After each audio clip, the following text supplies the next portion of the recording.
Praise the lord.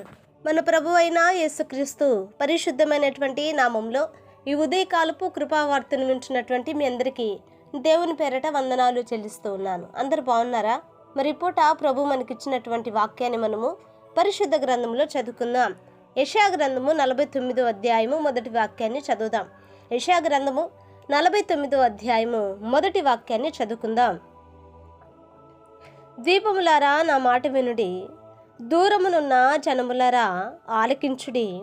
నేను గర్భమున పుట్టగానే యెహోవా నన్ను పిలిచెను, తల్లి నన్ను ఒడిలో పెట్టుకొనినది మొదలుకొని ఆయన నా నామము జ్ఞాపకము చేసుకొనెను. హల్లెలూయా.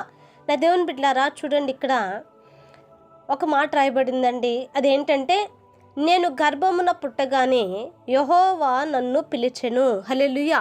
నా దేవుని బిడ్డలారా, ప్రభు మనల్ని ఎప్పుడు పిలిచాడట?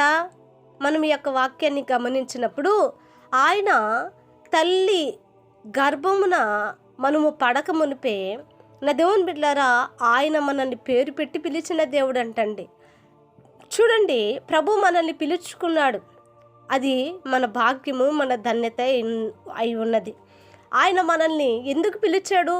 ఆయన నామము మహిమ కొరకై మనల్ని ఆయన పిలిచాడు. ఆయన యొక్క సేవ కొరకే ప్రభు మనల్ని ఏర్పరుచుకొని పిలుచుకున్నాడు. అంతేకాదండి, దేవుని యొక్క రాజ్యము కొరకై ప్రభు మనల్ని ముందుగానే ఆయన కొరకు మనల్ని పిలిచాడు. నా దేవుని బిడ్డలారా, ఈ యొక్క వాక్యాన్ని మనం గమనిస్తూ ఉన్నప్పుడు, నేను గర్భమున పుట్టగానే యెహోవా నన్ను పిలిచెను. చూడండి, ఎంత చక్కగా ఈ యొక్క మాట రాయబడింది. మన యొక్క నా దేవుని బిడ్డలారా, పుట్టుక ప్రారంభము కాకమునిపే నా దేవుని బిడ్డలారా, ఆయన మనల్ని పిలిచాడట.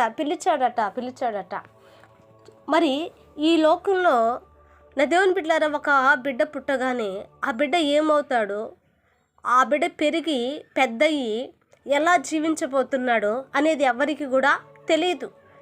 కానీ ప్రభువు అట ఆ వ్యక్తి మరి లోకం కొరకో మనుషుల కొరకో కాదు, కానీ నా కొరకు, ఒక మహిమ కొరకు, దేవుని మహిమ కొరకు, దేవుని రాజ్యం కొరకు, ఆయన సింహాసనము కొరకు, ఆయన యొక్క నా దేవుని బిడ్డలారా మహిమకరమైన పరిచర్య కొరకు ఈ యొక్క వ్యక్తి నియమించబడుతున్నాడు అని ఆయన ముందుగానే ఎరిగి ఉన్నాడండి. హల్లెలూయా.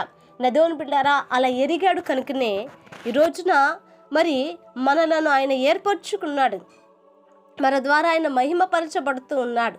మన ద్వారా నా దేవుని బిడ్డలారా, దేవుని ప్రజలముగా మనము ఆయన యొక్క బిడ్డలుగా జీవించే భాగ్యమును ప్రభు ఆదిలోనే, మన పుట్టుకలోనే ప్రభు మనకు అనుగ్రహించాడు.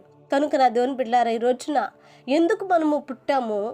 పుట్టగానే ప్రభు మనల్ని ఎందుకొరకు పిలిచాడు అని అంటే, నా దేవుని బిడ్డలారా, ఆయన కొరకు మనం పిలుచుకొని ఉన్నాడు అనేది ఈ వాక్యం ద్వారా స్పష్టంగా తెలుసుకుంటున్నాం. కనుక పిలువబడినటువంటి దేవుడు నమ్మదగిన దేవుడు. కనుక నా దేవుని బిడ్డలారా, ఆయన ఎందో మనం నిరీక్షణ ఉంచి ఆయన కొరకే ఈ లోకంలో మనం బ్రతుకుతూ ముందుకు సాగటానికి ప్రభు మనకు కృపను దయచేయనట్లుగా ప్రార్థన చేద్దామండి. మహాపరిశుద్ధుడైన మా తండ్రి, కృప కలిగిన దేవానికి స్తోత్రాలు.